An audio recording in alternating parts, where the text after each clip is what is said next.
Hey guys, Alec and Stuff here, and as you may have heard, E3 2016 just ended last week, and it is the biggest gaming convention in the world. It's a huge event, and I was lucky enough to be able to attend myself.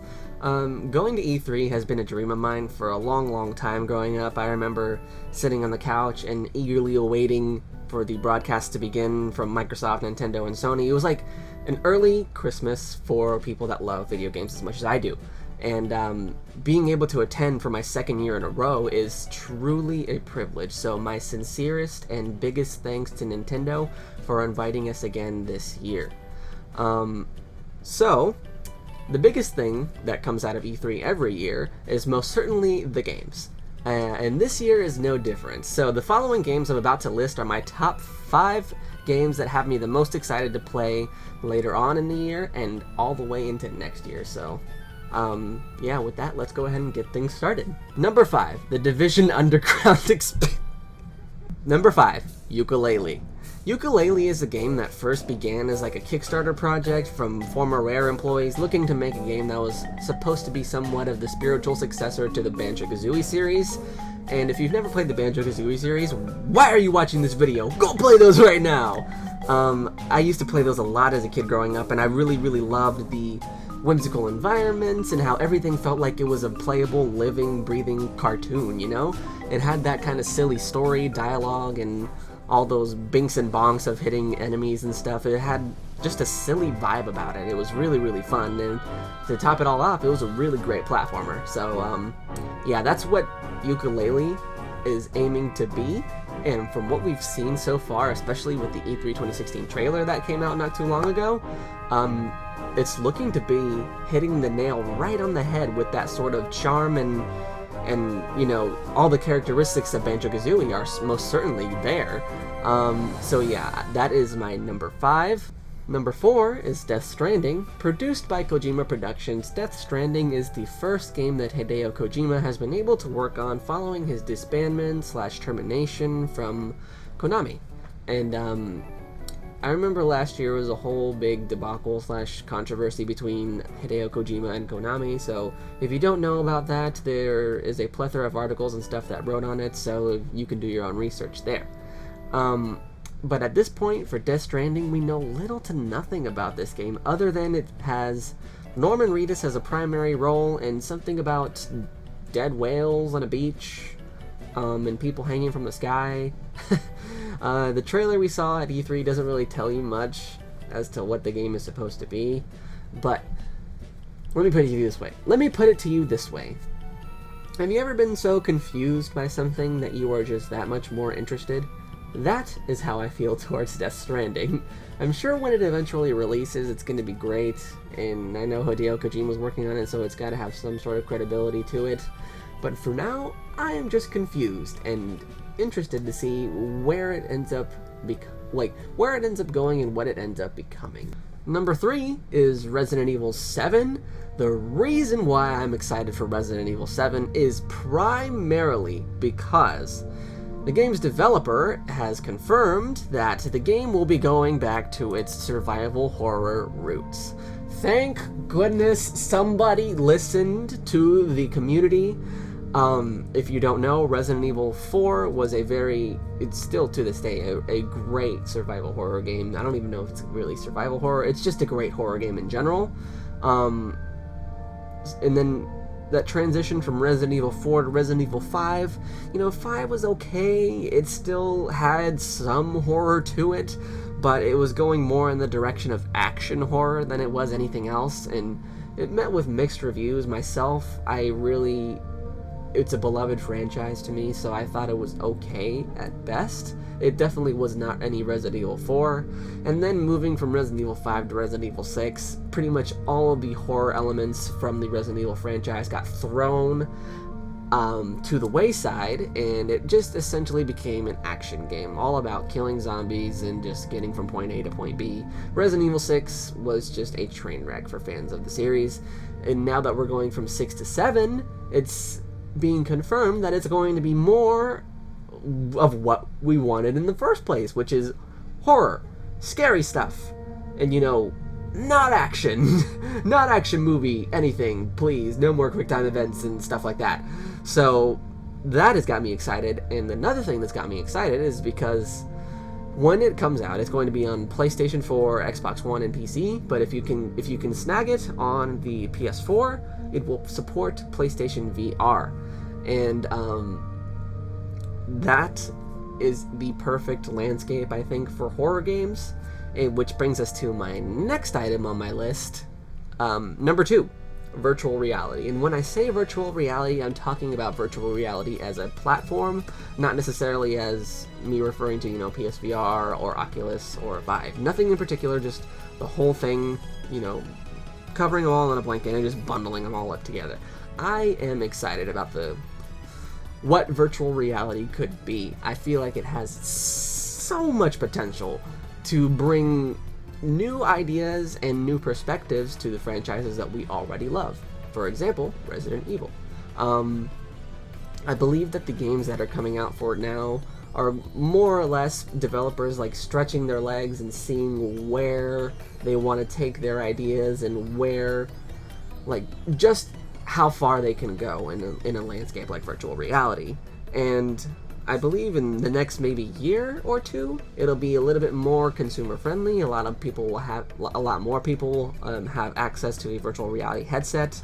The main thing I think that keeps people from adopting now is because they just haven't tried it yet, and also the price point, but mainly because they just don't know what virtual reality, like what capabilities it has. So when I went to E3, one of my missions was to try virtual reality, and before that I hadn't really tried anything. I haven't touched a headset. I tried a few of the Gear VR demos and Best Buys and stuff, so that's about my extent of a virtual reality experience. But even then, it's not really what I consider to be true virtual reality. So we went to E3 and I got to try this demo for a game called Farpoint.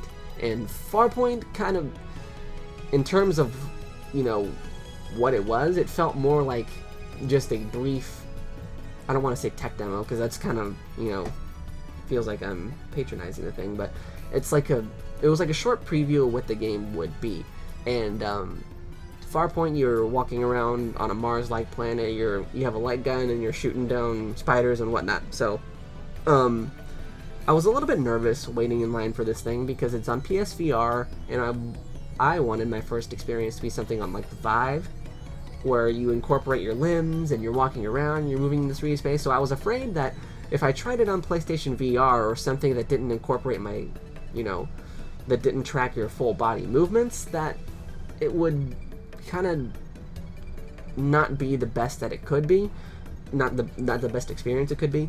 And it would kind of turn me off to the thing. But once I got that headset on and I put the headphones on, I really felt immersed in the world, and I completely underestimated just how much it fools your brain into thinking that you are in the place that you're looking at through the headset. I remember there was a few times where I was, looking around with this headset, looking around at the ground, and I see my feet shuffling around in the red sand on this planet, and I would come to a few cliffs, and I knew in my head that I was not on this planet. I was at E3. I was on the show floor. There was people around me, but my body still naturally reacted and started scooting away from the edge because it felt like it was going to fall. So, that was really crazy for me. I'm so glad that I underestimated it, and since that experience, I am completely and totally ready to see where virtual reality goes. I'm totally ready to have a virtual reality headset at my home, so I can try all these experiences and stuff from here. I'm totally excited for virtual reality. If you haven't, go ahead and try it. Give it a go if you can. I do believe that PlayStation VR is going up in some places and like Best Buys around the country. I don't know. So if any of those demo stations are near you, I implore you to go ahead and go give it a try, even if you're not really sure if you're going to, be so hooked into virtual reality as other people have been. I thought I wasn't, but after I gave it a try, I was like, oh yeah, this is something I'm going to definitely love. So Um, that brings us to number 1 on my list, which is The Legend of Zelda Breath of the Wild. There was so much hate thrown at Nintendo prior to E3. They were going like, oh, how could you bring, one game to E3? How dumb can you be? You must be so confident in this game that you're bringing. It's only going to be Zelda. Are you kidding me? What can fans have to look forward to for the rest of the year? Blah, blah, blah. It was just so many things left and right being thrown at Nintendo, and I don't believe they really ever made an official statement on it. They just kind of, took it in stride. And once E3 came around, I was expecting, considering all this hate and all this negative stigma towards Nintendo, I will have a pretty good chance of playing Zelda. And the line won't be too long, so I'll just be able to pop in, pop out, and go on my merry way and try something else. I was wrong. The first day we got there, I was about half an hour late to the convention center. There was a problem with checking in at our hotel. It was a big headache, but we got there about half an hour late on the first day. And the first thing I wanted to try was The Legend of Zelda, because I love Zelda, I love Nintendo. It's the perfect thing for me to start off the convention with. And the line wrapped around Nintendo's entire booth, and some, on the first day. And I was like, wow, I wasn't expecting that. So we filled up the day with doing other stuff, but we came back the next day, and this is the day, because I saw how long the line was the day before, and this is the day where I said, okay, my mission today is to play The Legend of Zelda. Nothing else matters. I don't care how long I have to wait. Today is the day for Zelda. So we get there. This is before the convention officially opens. We're in line right in front of the doors, and the convention opened at 10, so we got there around like 8:30 to 9, so we're a pretty good amount of time early. So the convention opens at exactly 10 o'clock. People are rushing to play whatever they want to play, and the further and further we get into the convention, like the show floor, Nintendo's booth is towards the back, the more I see people just flocking towards Nintendo's booth, and I'm just thinking in my head, like, all these people thought Nintendo was just, like, they had no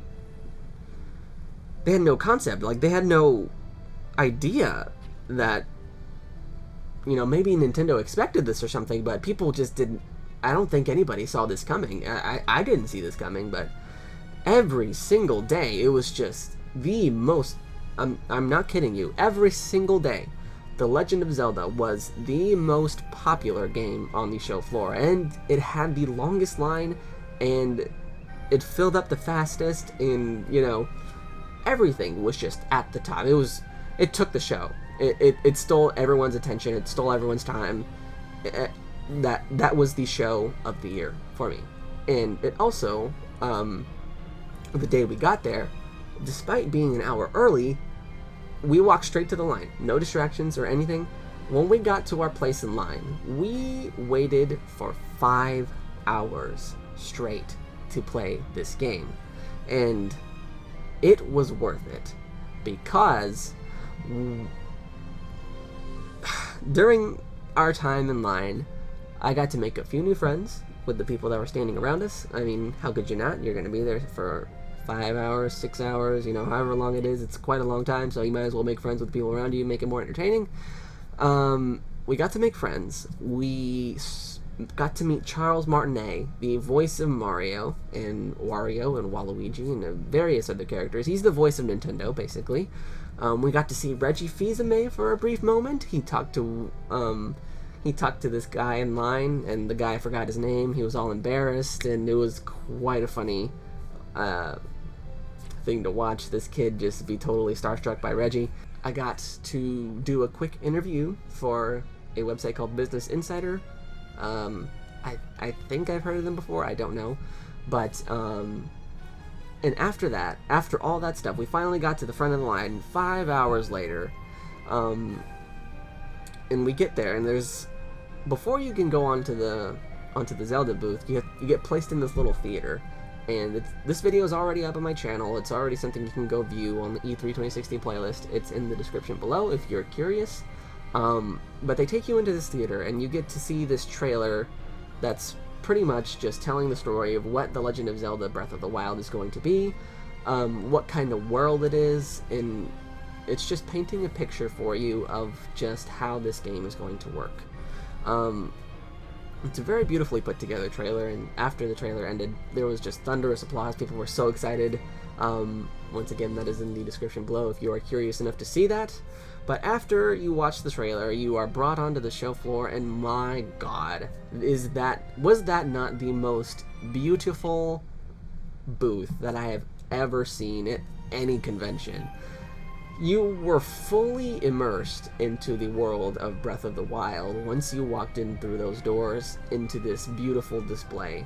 I didn't have time when I first walked in there to fully walk around and appreciate every single little angle and piece of art and just the whole thing. I was taken straight to my demo, and now let's go ahead and talk about the demo. I just realized that I was talking a whole lot about nothing related to the actual experience. So I was brought to the demo station, and they handed you a gamepad and a pair of headphones, and you play 2 demos, and each of them is 20 minutes. So the first demo, they just spawn you into, I believe, a random point on the map, or it could be that, or everyone starts on the same point on the map, but essentially what they do is they drop you there, and the representative just says, do what you want. You know, the employee that was standing behind me, you know, guiding me through this whole demo process said, in this first demo, you are just going to be doing whatever you want. You explore the world. If you come across something, go ahead, you know, do whatever, is basically what the story was there. And there were so many cool things. I saw, like, little camps of bokoblins just scattered around throughout the world. I came across this cave at one point that had a chest in it, and I found a fire rod that when you swung it flew like fireballs across the field. And once the fireball, if you were in grass or something and you were, you know, casting it through the grass, the fireball would go through the grass, and then behind it the grass would be on fire, and then like the grass would burn up and it would just be flat land. And it was just such an amazing experience to be able to just run through a Zelda world like that. It was totally amazing. It was beyond my expectations for what I was expecting to play when I got there. It was above and beyond that. It was absolutely amazing. And the second demo took place at the very start of the game. So, it puts you in more of a linear gameplay perspective, I want to say. Is that the right word I'm looking for? I don't know. But you get the idea. You start at the very beginning of the game. You wake up in some chamber, I believe, and to get out you have to use the Sheikah Slate to open up various doors to eventually lead you into the outside, which is, I don't know if it's Hyrule Field, or I don't know what to call it. I think it's just called Hyrule. So let's just go ahead and call it Hyrule. So you get out of this first dungeon, you go out into Hyrule, and you eventually, like, you know, meet this mysterious old man, and he tells you about the story of the world around you and how there was once some ancient civilization and stuff, and it was really, really cool. I don't want to really dive into exactly what was said and exactly what I saw, because it could be potential spoilers for some of you, but rest assured that this game, at the end of the day, is going to be something totally different for fans of Zelda. It's going to be something very, very special, because it dives so far away from the conventions of what it means to be a Zelda game. And I am so excited to be able to have that in my hands sometime next year. I don't care how long of a wait it's going to be. If you have to delay it again, go ahead. It's going to be remarkable. And I have very, very high hopes for that game. I don't know what else to say about it other than look forward to it. It was an amazing experience, and all the other stuff that happened around it and before that was just extra. Such beautiful, beautiful extra. So yeah, with that said, those are my top 5 games of E3 2016. I know I spent quite a bit of time talking about a Zelda just there at the end. I'm kind of frightened to see how long this video ends up being, but